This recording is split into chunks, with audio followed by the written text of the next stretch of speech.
Depuis quelques semaines, par la grâce de Dieu, le Seigneur, par son esprit, nous a conduits sur un thème que nous sommes en train de développer, qui est la mentalité apostolique.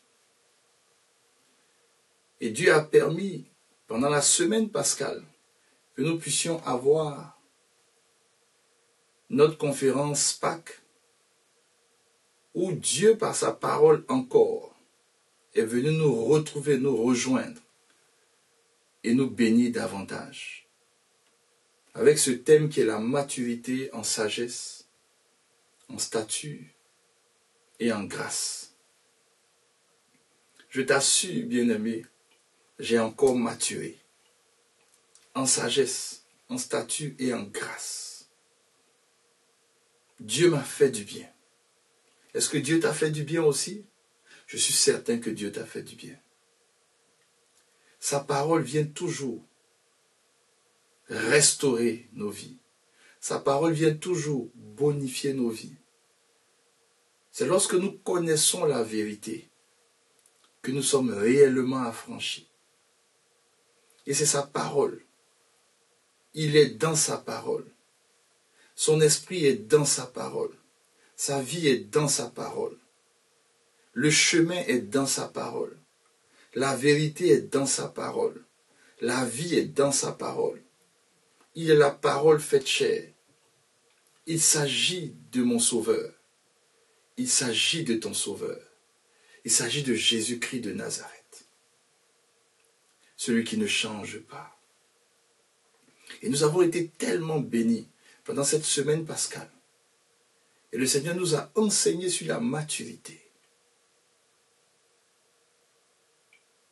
Et cet enseignement, ces enseignements qu'il nous a donnés, nous ont permis encore davantage de rentrer dans notre thème sur la mentalité apostolique.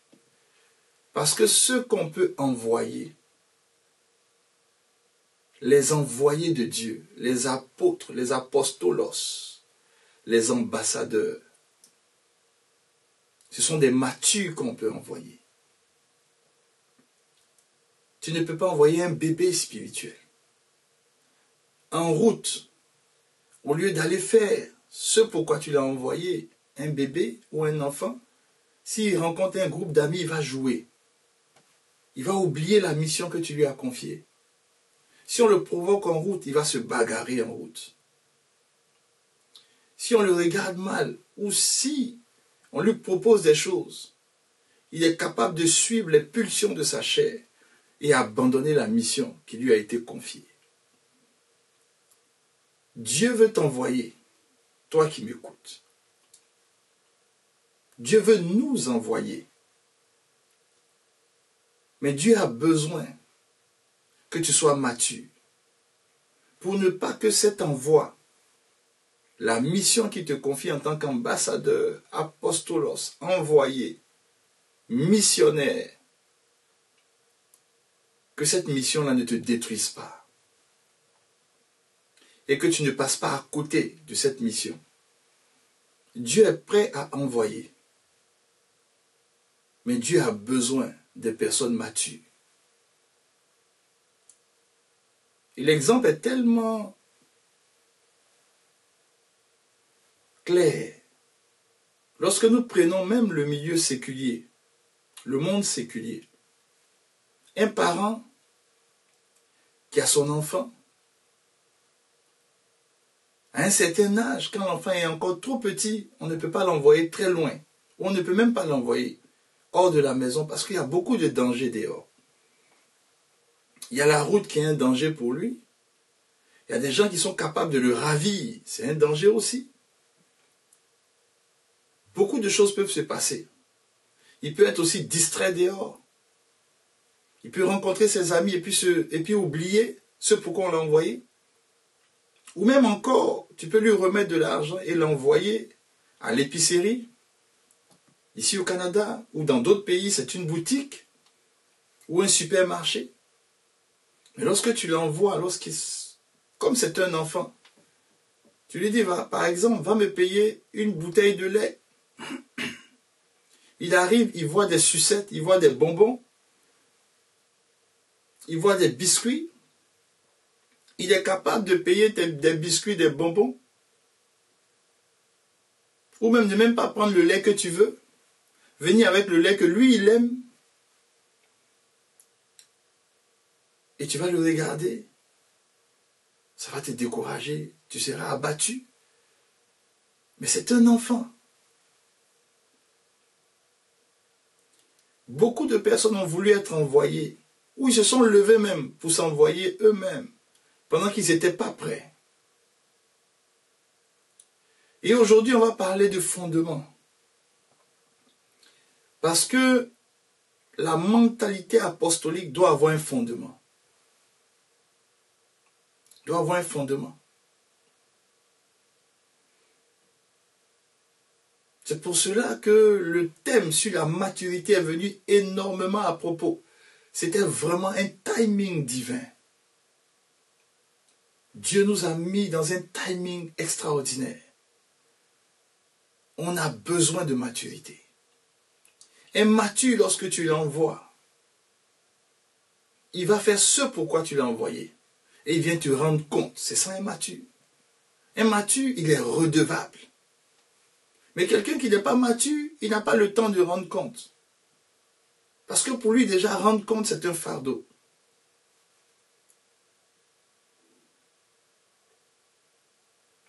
Et Dieu, pendant ce séminaire, nous a bonifiés, nous a appris la maturité. Et nous continuons dans notre thème sur la mentalité apostolique. J'ai pris le temps de vous expliquer la différence qu'il y a entre la mentalité apostolique et le ministère apostolique.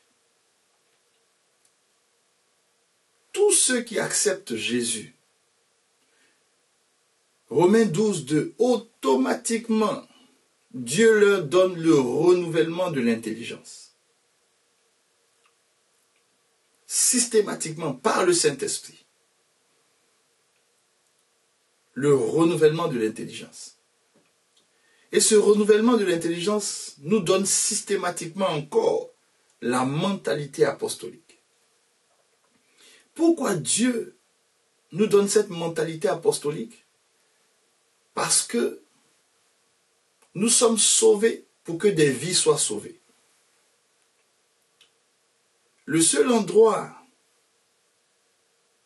où il n'y a pas d'égoïsme, où il ne doit pas avoir d'égoïsme, c'est lorsque nous marchons avec Dieu.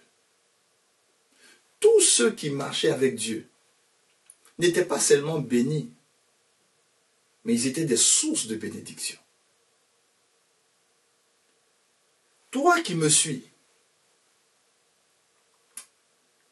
tu n'es pas seulement béni, mais tu es une source de bénédiction. Est-ce que tu comprends ce que je dis? Je parle de toi. Oui, toi, pas celui qui est à côté de toi, pas ton voisin d'à côté. Mais je parle de toi. Toi qui me suis, Dieu t'a béni de toutes sortes de bénédictions. Tu as reçu la faveur d'en bas, la faveur d'en haut. Tu es béni de toutes sortes de bénédictions dans les lieux célestes. Et ces bénédictions sont matérialisées dans ton espace spirituel. Mais Dieu t'a béni afin que tu sois une source de bénédiction. Dieu t'a donné le salut afin que toi aussi de ton côté, tu puisses par ta vie emmener plusieurs personnes à recevoir ce salut de Dieu. C'est pour cela qu'il nous a donné une mentalité apostolique. De telle sorte que nous ne nous confortons pas dans notre zone de confort. Mais nous comprenons que nous devons répandre la vie de Dieu, peu importe l'environnement où Dieu nous envoie. Parce que c'est notre objectif.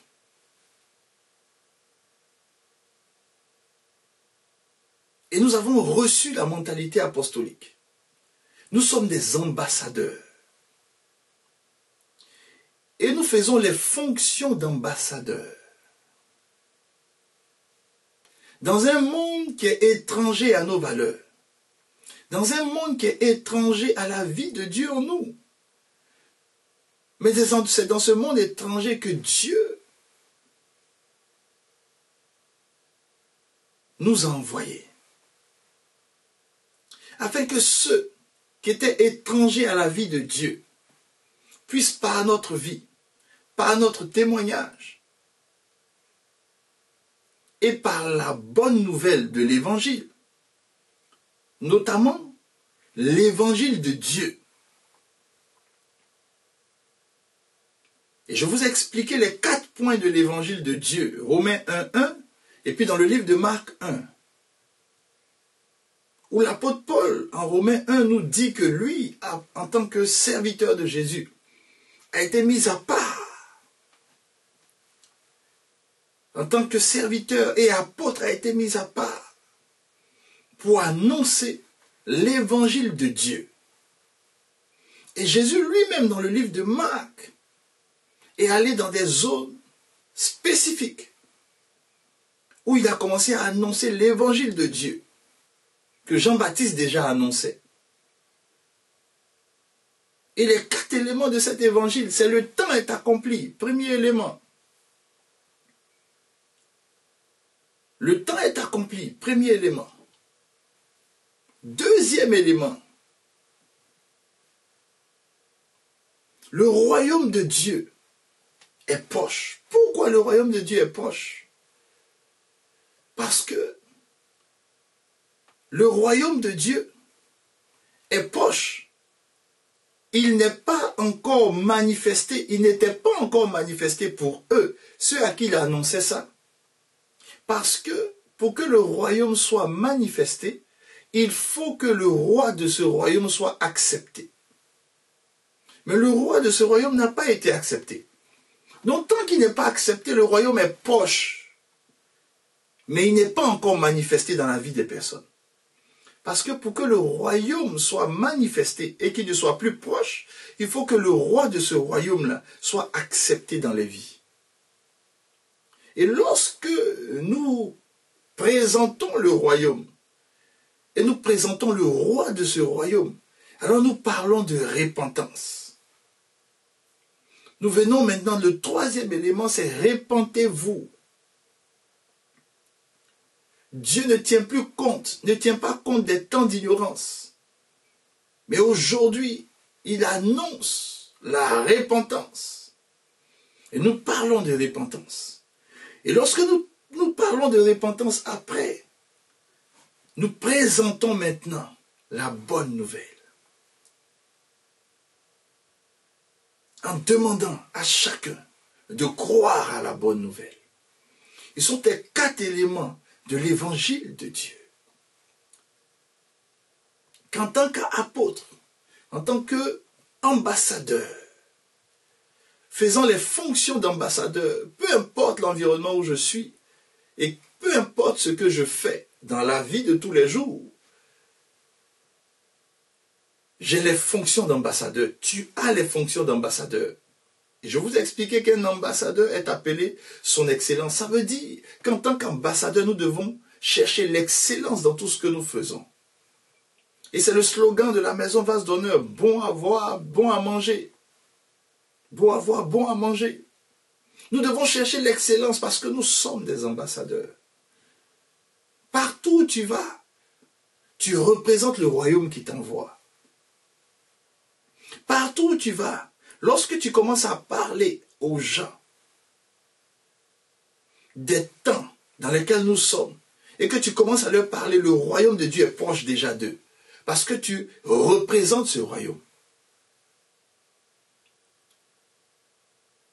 Et en leur présentant ce royaume, tu leur dis qu'ils peuvent appartenir à ce royaume, tout simplement en se repentant et en croyant à la bonne nouvelle. C'est à cela que Dieu nous a appelés. Et ce que j'aime chez le Seigneur, par son esprit, chaque fois qu'il nous donne de toucher un thème spécifique, c'est parce qu'il est prêt à nous donner des dotations concernant le thème qui est touché. Toi qui fais partie de la maison, pendant que tu es en train de suivre la mentalité apostolique, Dieu change ta manière de penser. Dieu change ta manière d'appréhender même la vie de tous les jours.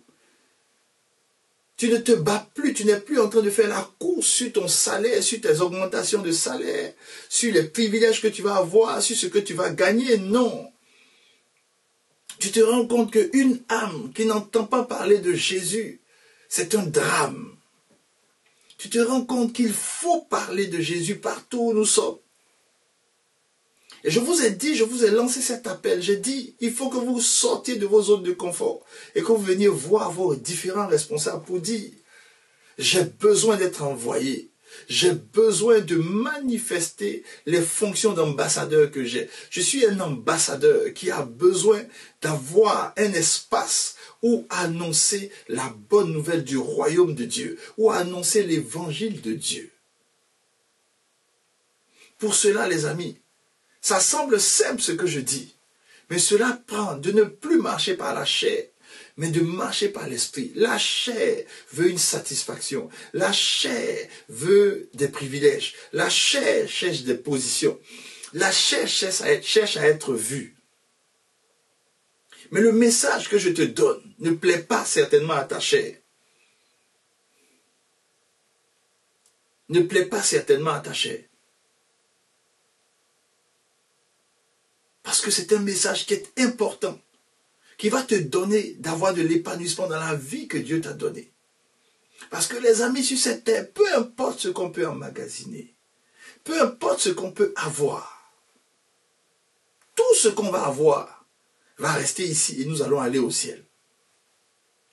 Personne ne va se déplacer au ciel quand il va quitter cette terre avec ses maisons, avec son emploi, avec ses habits, sa garde-robe. Personne ne va le faire. Alors notre but sur cette terre, ce n'est pas d'avoir tout ça. Ça, ce sont des accessoires. C'est pour cela que l'apôtre Paul dit, j'ai regardé tout cela comme de la boue. C'est de la boue, parce que ça te retient. Quand tu cours après ces choses, ça salit ta conscience. Quand tu cours après ces choses, ça salit tes valeurs. Quand tu cours après ces choses, ça détruit ton humanisme. Quand tu cours après ces choses, ça détruit ta générosité. Quand tu cours après ces choses, ça détruit même ta patience, ta paix, ta joie. Parce que c'est de la boue. Tout ce que tu as, que tu chéris tant, passera un jour. Tu es en mission sur cette terre. Tu as été envoyé sur cette terre comme un missionnaire, un ambassadeur, un apostolos. Tu es venu représenter le royaume de Dieu sur terre. Pour dire, c'est possible qu'il y ait des guérisons. C'est possible que des destinées soient restaurées. C'est possible que ce foyer soit épanoui. C'est possible qu'il y ait la paix dans les cœurs. C'est possible que la générosité soit manifestée. C'est possible que la patience puisse être en action. C'est possible. C'est possible d'aider les plus démunis. C'est possible de donner un sourire à ceux qui nous haïssent. C'est possible de prier pour ceux qui nous méprisent. C'est possible de bénir ceux qui nous maudissent. C'est possible. Et Dieu nous envoie sur cette terre pour montrer un échantillon de ce que ça sera lorsque le règne de Jésus-Christ va être manifesté sur cette terre totalement. Et c'est toi que Dieu a envoyé. C'est moi que Dieu a envoyé. Lève-toi. Lèvons-nous et allons à la conquête de ce monde avec les valeurs du royaume que nous représentons. Ne cherche pas un emploi ou ne cherche pas à aller dans une ville en fonction d'un emploi que tu peux avoir. Cherche à aller dans une ville en fonction des âmes, en fonction des problèmes que cette ville a, en fonction des défis que cette ville rencontre, en fonction des statistiques malheureuses que cette ville a. Dis-toi que tu es la lumière du monde, tu es le sel de la terre, c'est toi que Dieu veut envoyer. Et quand tu vas aller dans cette ville, parce que tu es présent, la présence de Dieu, la vie de Dieu va se manifester. Déjà par la seule personne que tu vas rencontrer, déjà par les personnes qui seront autour de toi, la vie de Dieu va commencer à se propager. Parce que tu es un agent de paix. Parce que tu es un agent de la vie de Dieu. Parce que tu es un agent de joie. Parce que tu es un agent de délivrance. Parce que tu es un agent de restauration. Parce que tu es un ambassadeur qui transporte la puissance et l'autorité de Christ. Tout pouvoir lui a été donné. Il t'a donné le pouvoir de marcher sur les scorpions, de marcher sur les serpents, de marcher sur toute la puissance des ténèbres. Tu transportes une ambassade qui est puissante. Rien ne peut contre toi. Rien, je dis bien rien, ni personne ne peut contre toi. Parce que celui qui est en toi, il est plus grand que celui qui est dans le monde. Et c'est toi que Dieu envoie. J'ai pris le temps de t'expliquer qu'il y a une différence. J'ai dit ministère parce qu'il y a des ministères spécifiques. En Éphésiens 4, ce sont des ministères spécifiques. Et la Bible dit que ces 5 ministères, en fait, dans mes recherches bibliques, j'ai découvert 7 ministères. 5 ministères qui sont très spécifiques. C'est pour le perfectionnement des saints. Et il y a 2 autres ministères qui sont des ministères généraux, qui sont adressés aux gentils, aux païens, à ceux qui sont étrangers à la vie de Dieu et aussi à ceux qui ont rétrogradé. C'est 2 ministères spécifiques. Mais les 5 ministères, 5 ministères spécifiques. Et il y a 2 ministères généraux. Les 5 ministères spécifiques. Éphésiens 4. Ils sont des ministères qui sont adressés ou qui ont pour objectif le perfectionnement des saints pour l'œuvre du ministère. Et je vous ai expliqué comment Jésus avait le ministère apostolique, mais aussi la mentalité apostolique. Comment l'apôtre Paul avait le ministère apostolique et aussi la mentalité apostolique.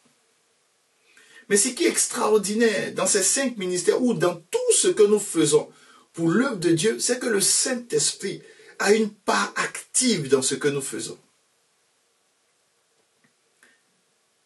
Jésus dit, je ne vous laisse pas orphelins. Il nous a donné le Saint-Esprit, qui est un enseignant hors pair, qui nous enseignera toutes choses, je dis bien toutes choses, sans exception. Et le Saint-Esprit a une part active dans tout ce que nous faisons et dans l'envoi, dans la mission apostolique et dans la mentalité apostolique. Il faut que tu sois saturé du Saint-Esprit. Les 5 ministères spécifiques, le Saint-Esprit se manifeste au travers des 5 ministères spécifiques. Il se manifeste avec puissance et autorité. Quand nous prenons le ministère apostolique, le Saint-Esprit est aussi apostolique. Jean 14, verset 26. La Bible nous dit, mais le consolateur, l'Esprit Saint, que le Père enverra en mon nom. Donc le Saint-Esprit est un envoyé. C'est le premier apôtre, le premier ambassadeur, le premier apostolos. Donc le Saint-Esprit est apostolique. Donc l'esprit que tu as est apostolique.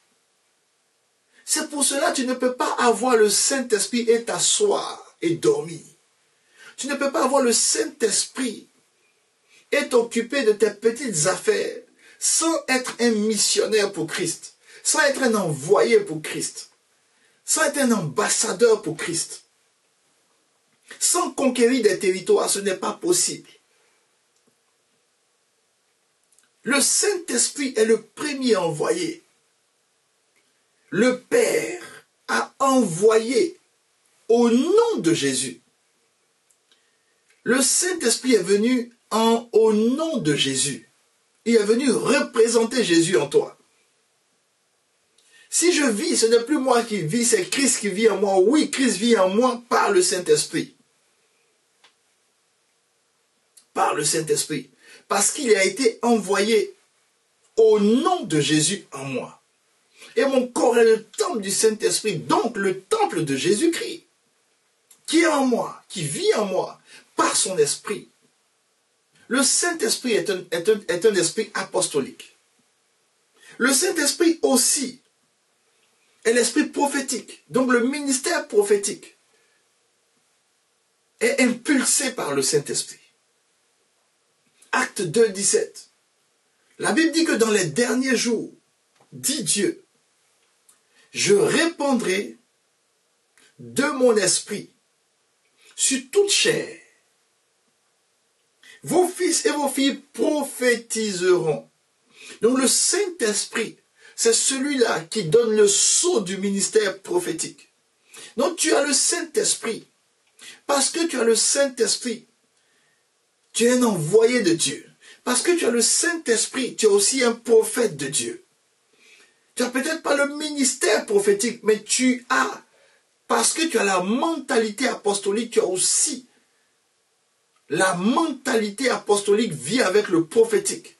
C'est pour cela que je t'ai expliqué que dans l'Ancien Testament, ceux que Dieu a envoyés en tant qu'ambassadeurs, c'était les prophètes aussi. Les prophètes, dans l'Ancien Testament, ne parlaient pas d'apôtres. Mais ceux qui faisaient fonction d'ambassadeurs, d'apôtres, c'était des prophètes que Dieu envoyait. Donc parce que tu as l'esprit de Dieu, le Saint-Esprit, qui est l'esprit apostolique, tu as aussi le prophétique en toi. Et ensuite, après le prophétique, tu as aussi le Saint-Esprit pastoral en toi. La Bible nous dit dans le livre des Actes 20, verset 28, « Prenez donc garde à vous-même et à tout le troupeau sur lequel qui ça.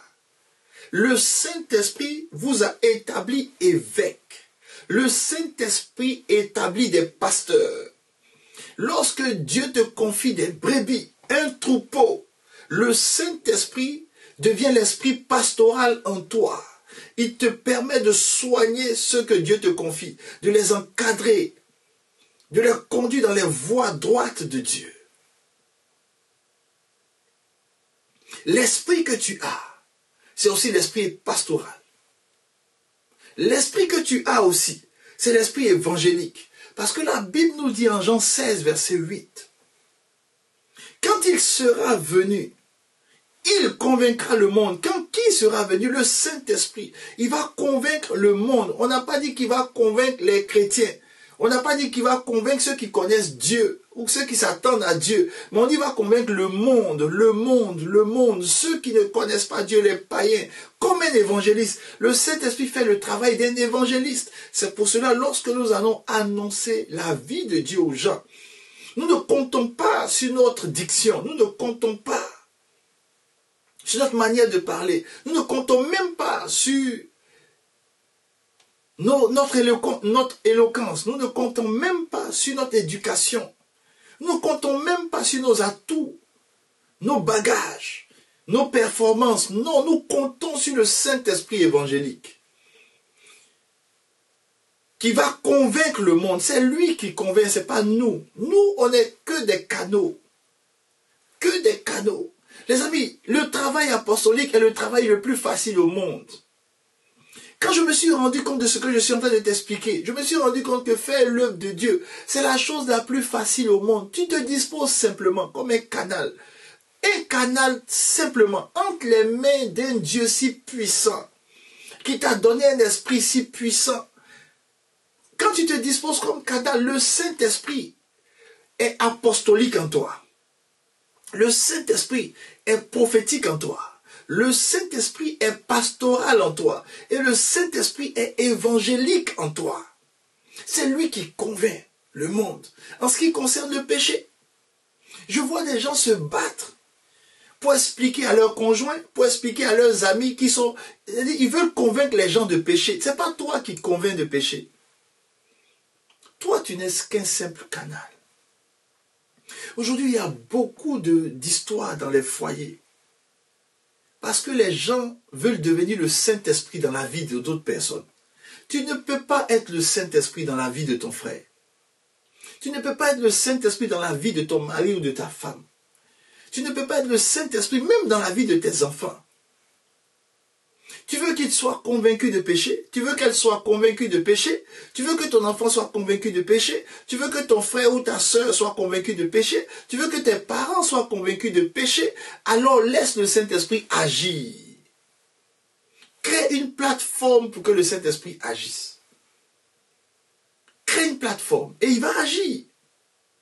Il va agir. C'est lui qui convainc de péché, de justice, de jugement. En ce qui concerne le péché, parce qu'ils ne croient pas en moi, c'est le Saint-Esprit qui emmène les gens à croire en Jésus et leur donne la conviction de péché. Il s'agit du Saint-Esprit évangélique. Saint-Esprit évangélique. Il y a aussi le Saint-Esprit docteur. Le ministère de docteur, il y a le Saint-Esprit docteur, le Saint-Esprit qui enseigne. 1 Jean 2, verset 27.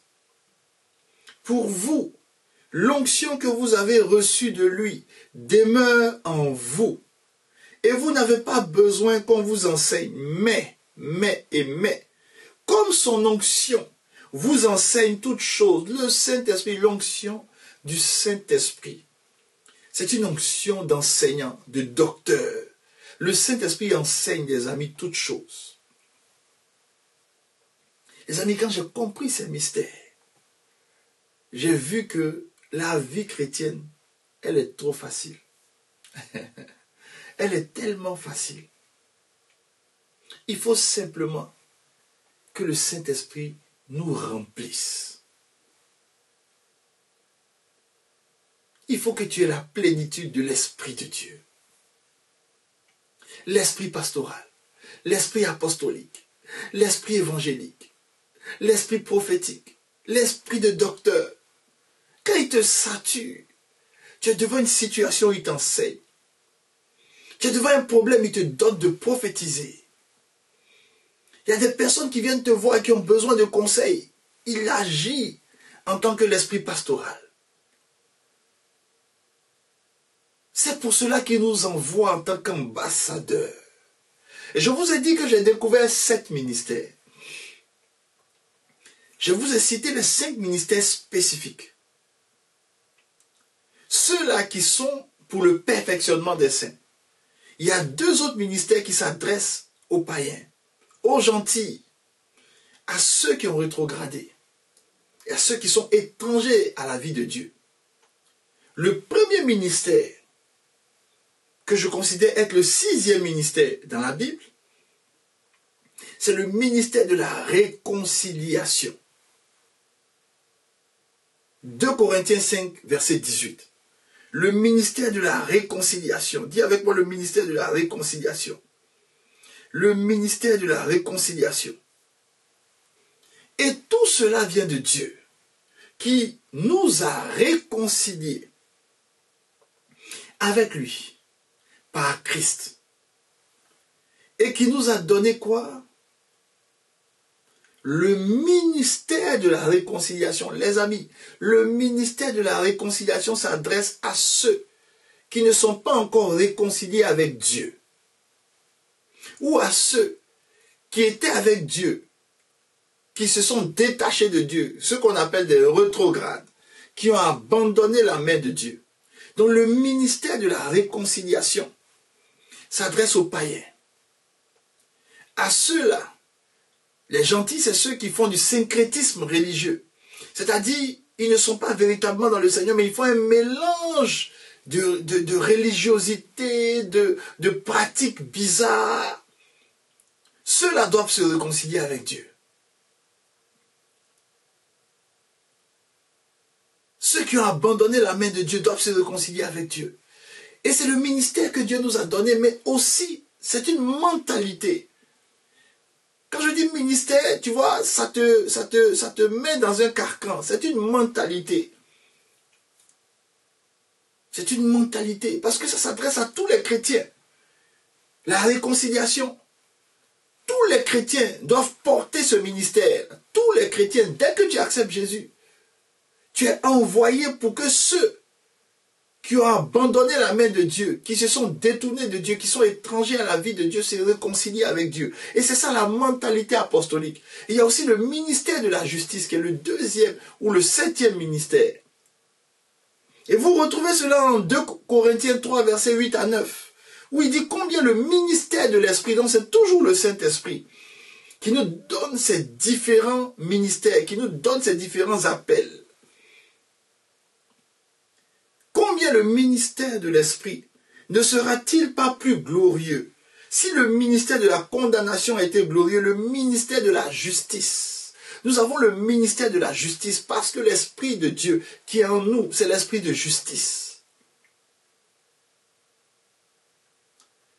C'est tout cela la mentalité apostolique, c'est ce que Dieu nous a donné. Et tu ne peux pas déployer cette mentalité comme Dieu veut, si tu n'as pas les bonnes fondations. Si tu n'as pas les bonnes fondations. L'apôtre Paul nous dit dans le premier livre de Corinthiens, au chapitre 3, versets 9 à 11, il nous dit ceci. Car nous sommes ouvriers avec Dieu. Et vous êtes le champ de Dieu. L'édifice de Dieu, selon la grâce de Dieu qui m'a été donnée. Et regardez bien ce qu'il dit. Il met l'accent sur un élément fondamental, important, essentiel. En tant qu'apôtre de Dieu, envoyé de Dieu, missionnaire de Dieu, transportant le ministère de la réconciliation auprès de ceux qui sont étrangers à la vie de Dieu. Il dit, j'ai posé le fondement.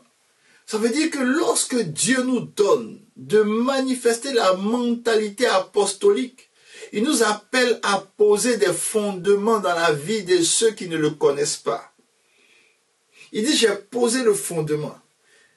Mais je ne l'ai pas posé n'importe comment. Parce que le fondement que nous posons, c'est un fondement qui est puissant et qui doit permettre à des vies de tenir jusqu'au retour de Jésus.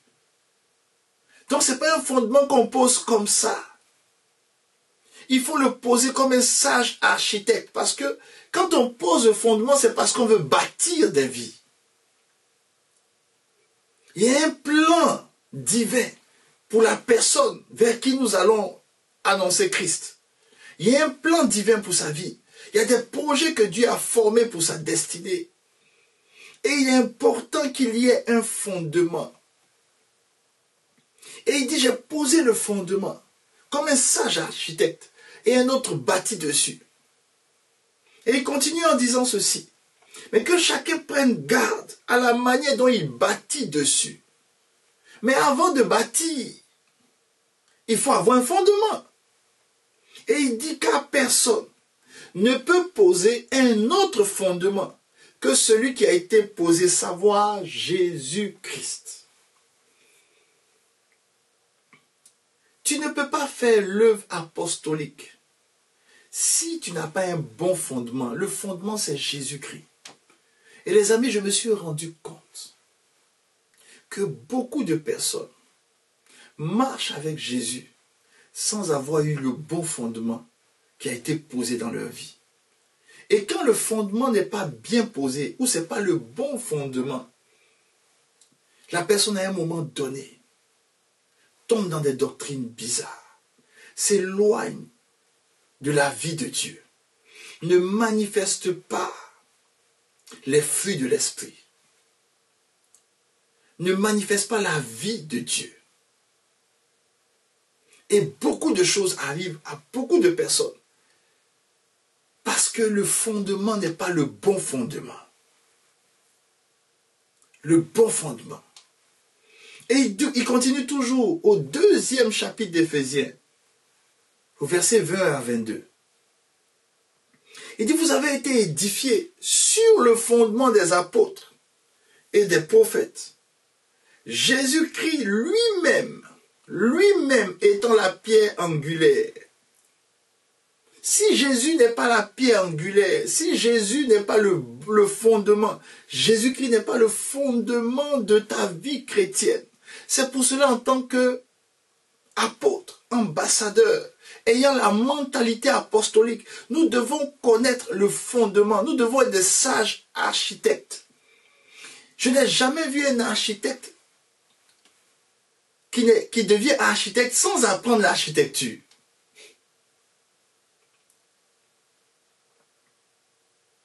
Je n'ai jamais vu.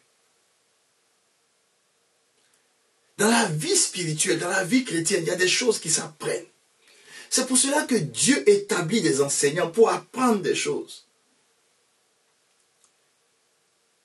Jésus marchait avec ses disciples, les amis, pendant 2 ans et demi, 3 ans, 2 ans à peu près. Au bout de 2 ans, ou un peu plus, il marchait avec eux et ils l'ont vu prier dans un certain lieu. Et ils ont dit, enseigne-nous à prier. Je me suis posé la question, mais pourquoi? En commençant le ministère avec eux, il ne lui a pas enseigné ça dès le début. Pourquoi il a attendu qu'il demande? Et imaginez s'il ne lui avait pas enseigné la prière. Ils allaient faire des prières qui allaient être inopérantes, qui n'allaient pas être efficaces. Dans la vie chrétienne, on enseigne. Il y a des choses qui s'apprennent. Beaucoup de gens sont envoyés, vont faire des missions, mais ils n'ont pas le bon fondement. Ils ne placent pas le bon fondement dans la vie des gens. Lorsque une personne n'a pas le bon fondement qui est Jésus-Christ, sa vie bascule. Sa vie chrétienne bascule. Sa foi bascule.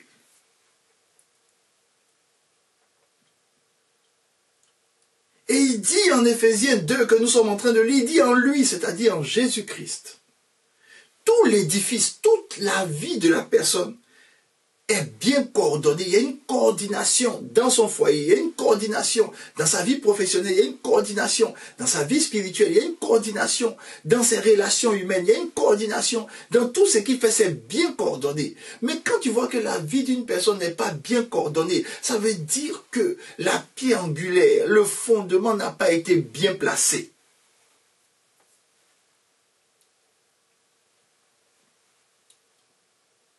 Ça n'a pas été bien placé. Quand tu vois des personnes qui sont chrétiennes, mais il n'y a pas de coordination, il n'y a pas d'ordre dans leur vie, ce n'est pas coordonné, il n'y a pas une sanctification véritable, une sanctification totale. Il est peut-être sanctifié dans certains endroits, mais c'est pas il n'y a vraiment pas de la coordination, c'est-à-dire que tout va bien, c'est-à-dire que ça va bien. Quand tu le vois, il n'est pas divers et ondoyant, il n'est pas changeant.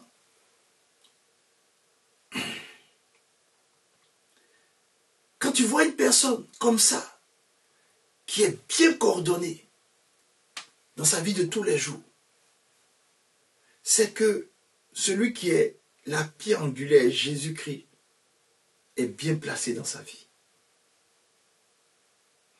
Et il continue pour dire, vous êtes aussi édifiés pour être une habitation de Dieu en esprit. La bonne fondation, c'est Jésus-Christ. Mentalité apostolique, mais avec la bonne fondation. Ambassadeur, mais avec la bonne fondation. Apôtre, mais avec la bonne fondation. Pasteur, mais avec la bonne fondation. Prophète, mais avec la bonne fondation. Évangéliste, mais avec la bonne fondation. S'il n'y a pas la bonne fondation, il n'y aura pas une bonne coordination. Écoute-moi très bien. S'il n'y a pas la bonne fondation, il n'y a pas une bonne coordination. Ta vie publique est peut-être bien, c'est une apparence.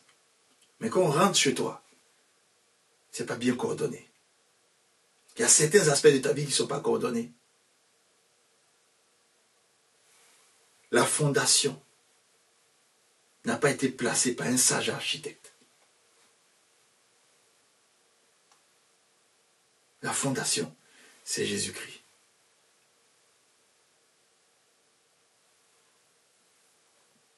Jean 3, verset 34. Car celui que Dieu a envoyé ou envoie, l'ambassadeur, celui qui a la mentalité apostolique, l'envoyé de Dieu, le missionnaire de Dieu, lui, il dit les paroles de Dieu. Il ne dit pas ses propres paroles. Il ne dit pas les paroles d'un livre de sagesse humaine, mais il dit les paroles de Dieu. Mais comment peut-il dire les paroles de Dieu si la fondation n'est pas Jésus-Christ qui est la parole faite chair, la parole vivante?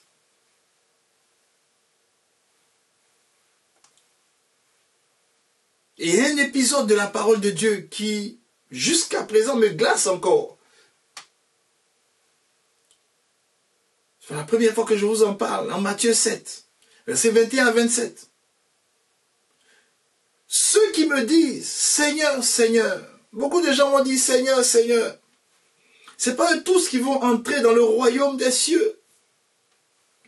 Ici, il dit 2 fois Seigneur, ça veut dire que il n'est pas leur Seigneur une seule fois. Seigneur, Seigneur.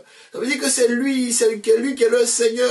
C'est lui qu'ils reconnaissent comme Seigneur. C'est avec lui qu'ils marchent comme Seigneur. Mais il dit, ce n'est pas eux tous qui vont rentrer dans le royaume des cieux. Quand je lis ça avec beaucoup de crainte et de tremblement.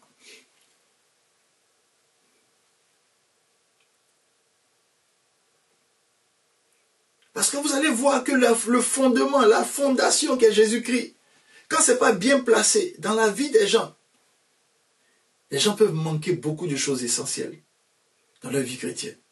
Vous voyez des chrétiens qui ne sont pas épanouis.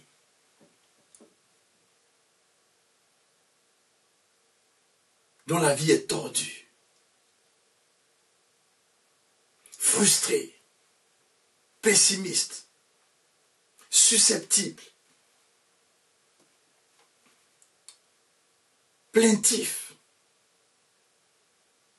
sont devenus des murmureurs professionnels.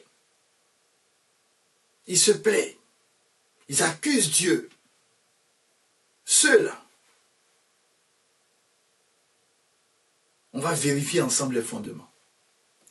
On va parler des fondements. On va aller fouiller le fondement. On est là pour ça. On va aller en profondeur.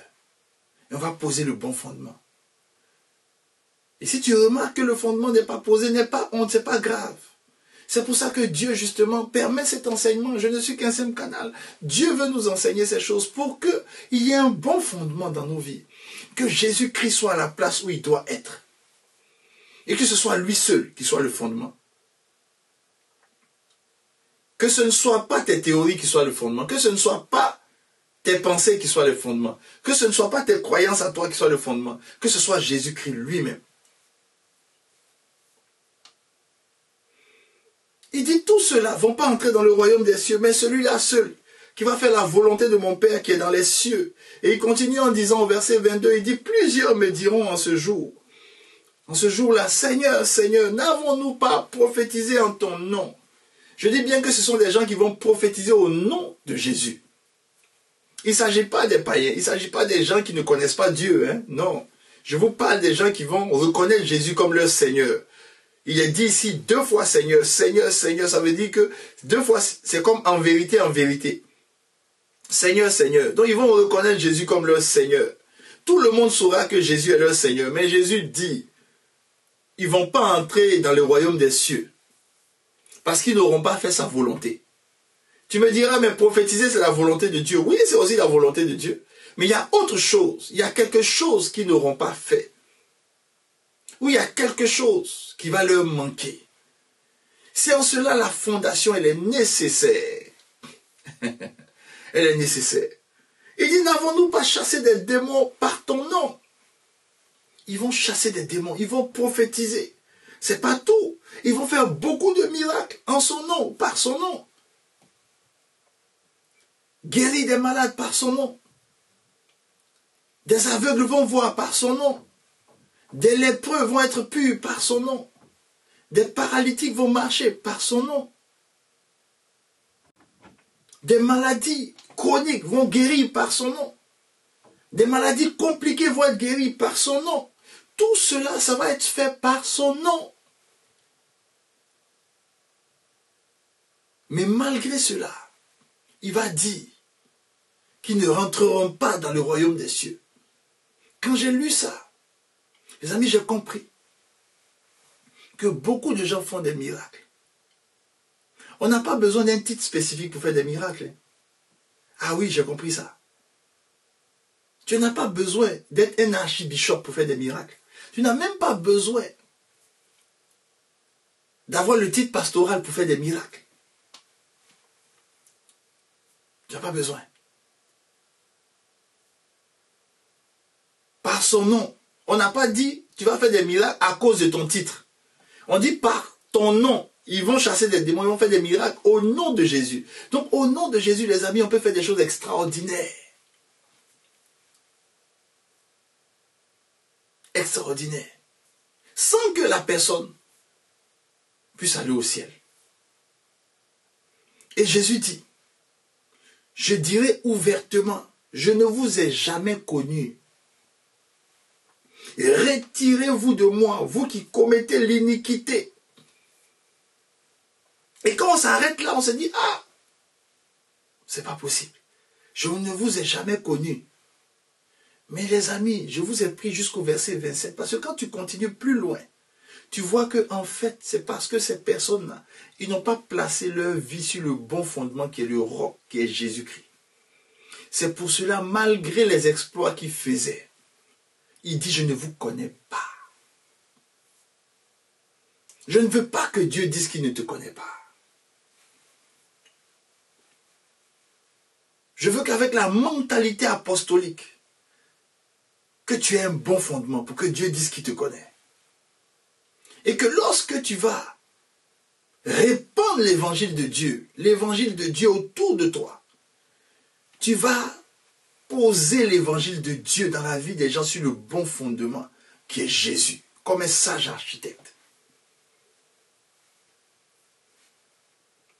Et lorsqu'on continue en Matthieu 7, il dit, c'est pourquoi quiconque entend ces paroles que je dis et les met en pratique sera semblable à un homme prudent qui a bâti sa maison sur le roc. Le prudent ici, c'est un sage, quelqu'un de sage, donc un sage architecte qui a bâti sa maison sur le roc, qui a posé le fondement qui est Jésus-Christ. Et il dit, la pluie est tombée, les torrents sont venus, les vents ont soufflé, se sont jetés contre cette maison. Elle n'est point tombée parce qu'elle était fondée sur le roc. Et j'ai pris le temps de t'expliquer ce que ça signifie la pluie, les torrents et les vents. Les amis, le symbole de la bénédiction dans la Bible, dans la parole de Dieu, c'est la pluie. La pluie, c'est un symbole de bénédiction. Ici, il n'est pas en train de dire que les problèmes sont venus. Et puis la personne a abandonné Jésus. La bénédiction peut éloigner quelqu'un de Christ s'il n'a pas un bon fondement, qui est la pluie. La pluie, c'est la bénédiction. Il dit les torrents. Pour qu'il y ait torrent, il faut qu'il y ait abondance de pluie. Donc les torrents, c'est le gars est béni de toutes parts. Parce qu'il est béni de toutes parts, il y a des torrents de bénédiction qui viennent sur lui. Ça peut l'éloigner de Christ. La bénédiction peut l'éloigner de Christ. Pourquoi? Parce que le fondement n'est pas bon. Il dit les vents ont soufflé, les amis. Les vents et les vents. Les vents. Le Saint-Esprit était un vent. Vent du nord, vent du sud, vent de l'est, vent de l'ouest. Le Saint-Esprit, les vents de l'Esprit de Dieu. Il y a des gens. Le Saint-Esprit m'a dit. Le Saint-Esprit m'a dit ceci. Le Saint-Esprit m'a dit cela. Le Saint-Esprit m'a fait ceci. Le Saint-Esprit m'a dit. Et ils s'éloignent même de Dieu, de Jésus. Parce qu'ils n'ont pas le bon fondement. Certains idolâtrent le Saint-Esprit. Le Saint-Esprit est devenu maintenant leur idole. Si le Saint-Esprit ne me dit pas de bouger, je ne bouge pas. Si le Saint-Esprit ne me dit pas de faire ça, je ne le fais pas. Quand tu leur demandes, tu leur confies des choses. Il dit, mais pasteur, le Saint-Esprit me dit de faire autre chose. Un jour, j'ai posé la question comme ça à quelqu'un. qui me parlait tout le temps de Saint-Esprit. Tout le temps. Tout le temps, tout le temps, tout le temps. Quand tu lui demandes quelque chose, il dit, ah, je vais voir si le Saint-Esprit me dit de le faire. Je vais le faire. Le Saint-Esprit. Le Saint-Esprit. Le Saint-Esprit. Oui, le Saint-Esprit est puissant. Nous marchons par l'Esprit. Tantôt, je t'ai expliqué comment le Saint-Esprit, dans sa plénitude, qu'est-ce qu'il fait dans la vie de quelqu'un. Mais le Saint-Esprit ne te déresponsabilise pas. Tu as des choix à faire personnels. Le Saint-Esprit ne te déresponsabilise pas. Tu vois, cette personne, oh, j'ai senti ça. Les vents ont soufflé.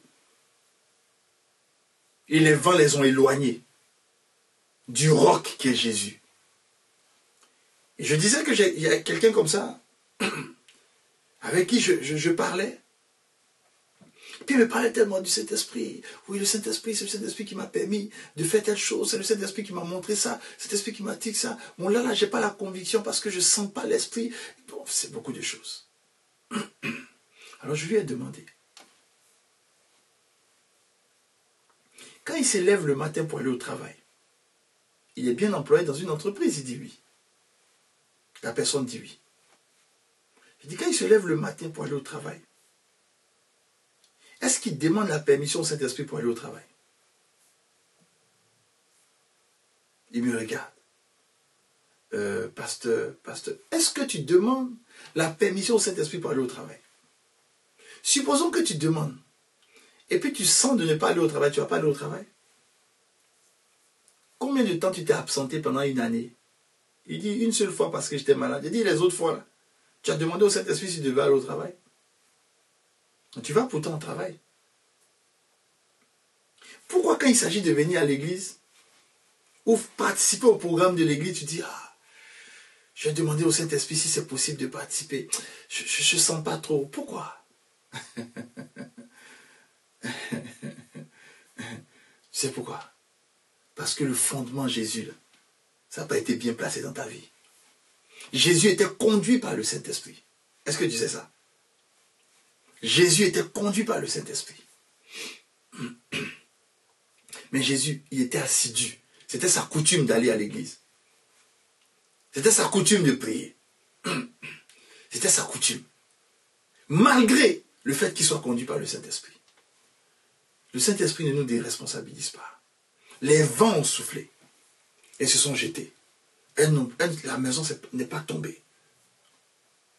Parce qu'elle était fondée sur le roc. Si c'est fondé sur Jésus, ça ne va pas tomber. Alors Matthieu 7, Jésus dit, je ne vous connais pas. Il a dit la même chose concernant les vierges folles. Matthieu 25, versets 11 à 12. Plus tard, les autres vierges vinrent et disent, Seigneur, Seigneur, ouvre-nous. Mais il répondit, je vous le dis en vérité, je ne vous connais pas.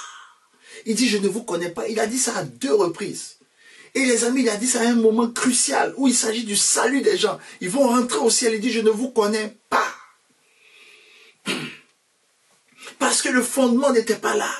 Alors j'ai posé la question, Seigneur, j'ai dit, Seigneur, instruis-moi sur le fondement pour que ceux qui ont bâti sur un mauvais fondement puissent bâtir sur le bon fondement. Pourquoi as-tu dit, je ne vous connais pas? Et il me répond avec 2 passages. 1 Corinthiens 8, 3 et 1 Jean 4, 8. 1 Corinthiens 8, 3, il nous dit ceci. Mais si quelqu'un fait quoi? Fait quoi? Aime Dieu. Celui-là est quoi? Est connu de lui. Ah! Ça voudrait dire que ceux à qui il dit je ne vous connais pas, ils n'aimaient pas Dieu, ils n'aimaient pas Jésus. Au nom de Jésus, il faisait des exploits. Au nom de Jésus, il chassait des démons. Au nom de Jésus, il guérissait des gens. Au nom de Jésus, mais il n'aimait pas Jésus. C'est pour ça que Jésus dit, je ne le connais pas. Il dit, celui qui est connu de lui, c'est celui qu'il aime. Oh Seigneur. Donc le fondement qui est placé doit t'emmener à aimer Jésus. Pas à aimer ce que Jésus va te donner. Écoute-moi bien. Pas à aimer les privilèges de Jésus. Pas à aimer la guérison que Jésus va te donner. Pas à aimer la promotion que Jésus va te donner. Pas à aimer les miracles même que tu vas faire au nom de Jésus. Pas à aimer les exploits que tu feras au nom de Jésus. Non, mais à aimer Jésus lui-même. Et 1 Jean 4, 8 nous dit la même chose. Celui qui n'aime pas n'a pas connu Dieu, car Dieu est amour.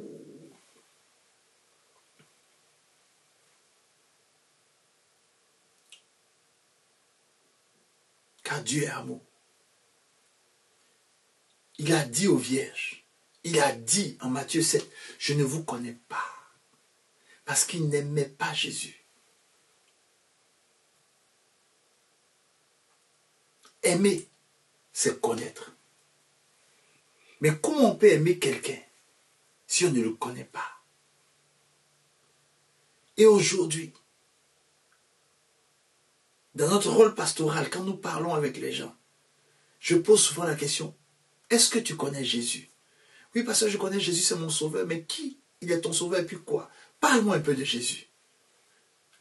Beaucoup de gens n'arrivent pas à parler de Jésus parce qu'ils ne le connaissent pas.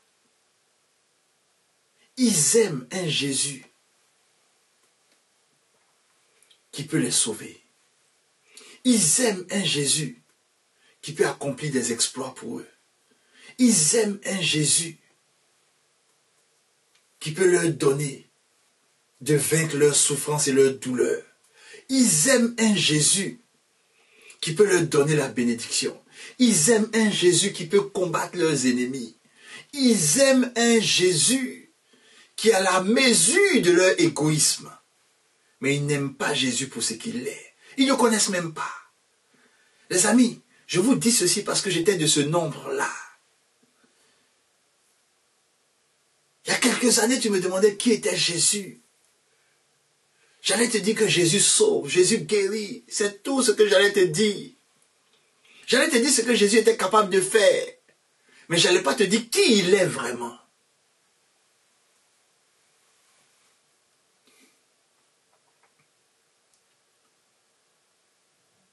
On peut te solliciter pour que tu interviennes dans la vie de quelqu'un sans que tu le connaisses ou sans qu'il te connaisse vraiment.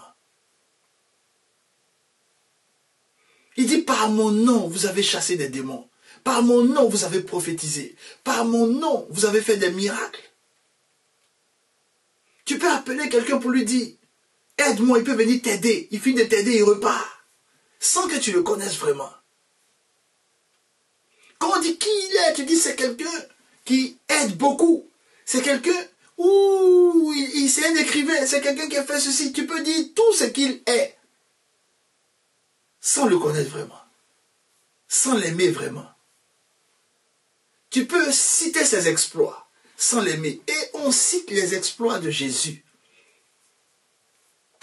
sans l'aimer. La fondation, c'est lui. Comment il peut avoir la bonne fondation si on ne le connaît pas? Comment? Comment? Toi qui as la mentalité apostolique, quelle fondation tu vas mettre dans la vie des païens, ceux qui ne connaissent pas Christ, ceux qui sont étrangers à la vie de Dieu, si toi-même tu ne le connais pas? Aimer, c'est connaître. Connaître Jésus va te permettre de l'aimer. Je termine avec ce passage. Et les semaines qui vont suivre, on va apprendre à connaître Jésus. On va apprendre à connaître Jésus. Pas ce qu'il fait, mais ce qu'il est. Pas ce qu'il a accompli, mais son cœur pour nous. Et plus tu apprends à le connaître, plus tu te laisses connaître par lui.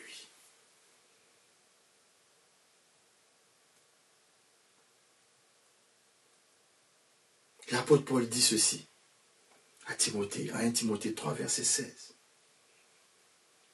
Et vous voyez combien de fois cet homme connaissait Jésus et il parlait du bon fondement. Et il y a des moments, l'apôtre Paul se rendait compte, quand il prêchait l'évangile, il se rendait compte que les gens, ceux qu'il rencontrait n'avaient pas le bon fondement. Et il venait, et puis il rectifiait le fondement, puis il plaçait Jésus-Christ, la pierre angulaire. Parce que sans cette pierre, l'édifice s'écroule. Sans cette pierre, rien n'est coordonné dans la vie des gens. Quand on connaît qui est Jésus,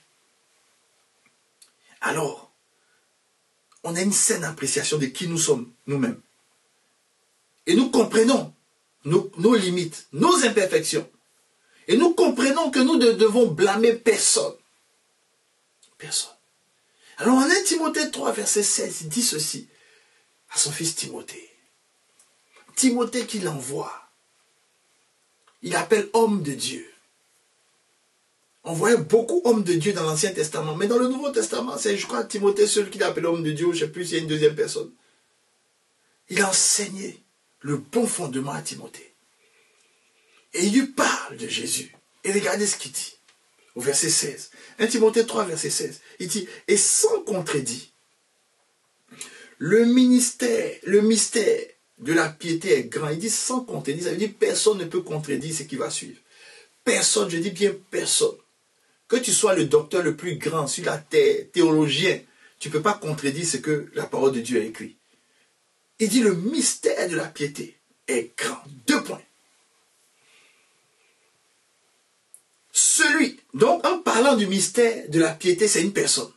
Il dit celui qui a été manifesté en chair, justifié par l'esprit, vu des anges, prêché aux gentils, cru dans le monde, élevé dans la gloire. Vous savez de qui il parle?